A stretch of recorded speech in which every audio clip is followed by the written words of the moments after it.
ശ്രീകൃഷ്ണപുരത്ത് അച്ചുവിന്റെ കട തുറന്നു. ഭിന്നശേഷിക്കാരനായ അർജുൻ ഇനി സംരംഭകൻ.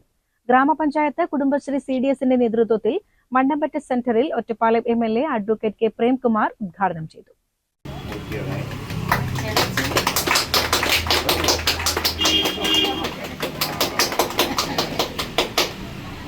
മണ്ണമ്പറ്റ സ്നേഹാലയം ബഡ്സ് റിഹാബിലിറ്റേഷൻ സെന്ററിലെ വിദ്യാർത്ഥിയായ അർജുൻ ചിങ്ങത്താണ് ഈ സംരംഭത്തിന് പിന്നിൽ.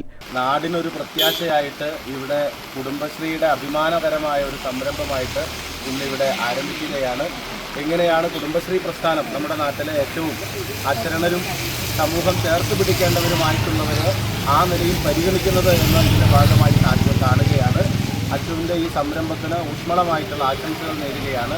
Kudumbashree CDS chairperson T. Soumya സ്വാഗതം പറഞ്ഞ യോഗത്തിൽ ഗ്രാമപഞ്ചായത്ത് പ്രസിഡന്റ് C. രാജിക അധ്യക്ഷത വഹിച്ചു. ബ്ലോക്ക് വികസനകാര്യ standing committee chairperson VK Radhika, ക്ഷേമകാര്യ standing committee chairman Haridas, ward member Lini, block coordinator Anoop, മുൻ block panchayat president P. Aravindakshan, മുൻ panchayat president N. Neelakandan, buds അധ്യാപിക രമ്യ, അയൽക്കൂട്ടം, ADS അംഗങ്ങൾ എന്നിവർ പങ്കെടുത്തു. CDS വൈസ് ചെയർപേഴ്സൺ സുനില നന്ദിയും പറഞ്ഞു. CCN കടമ്പഴിപ്പുറം.